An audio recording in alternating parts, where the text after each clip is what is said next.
রাকিব, কিরে তানভীর, তুই নাকি ইদানিং রাত জেগে এই দিয়ে কি সব করিস? বিজ্ঞানী হয়ে যাবি নাকি? তানভীর, আরে বন্ধু, এই মানে তো ম্যাজিক। একটা কমান্ড দিবি আর কাজ হয়ে যাবে। কালকে আমি একে বললাম একটা রোমান্টিক কবিতা লিখে দাও, ও যা লিখে দিল না। পরে তো আমি নিজেই নিজের প্রেমে পড়ে গেলাম।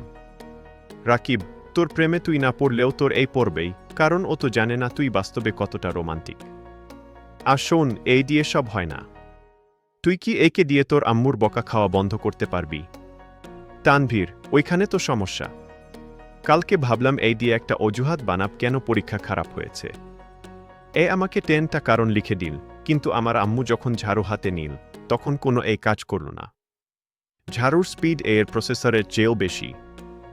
রাকিব, হা হা হা।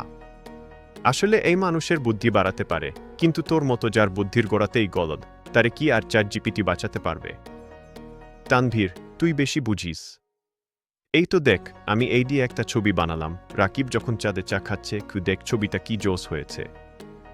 রাকিব, আরে শালার পুত, ছবিতে তো আমার চেহারা ঠিক আছে, কিন্তু আমার হাতে শর্টটা আঙুল কেন?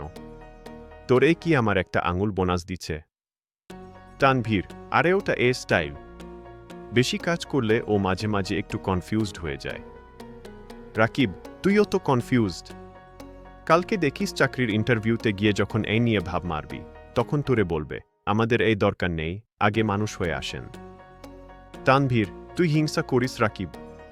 একদিন দেখবি আমি একটা এই রোবট বানাব যে আমার সব কাজ করে দিবে, এমনকি তোর সাথে আড্ডা দেওয়ার কাজটাও ওকেই দিয়ে দেব।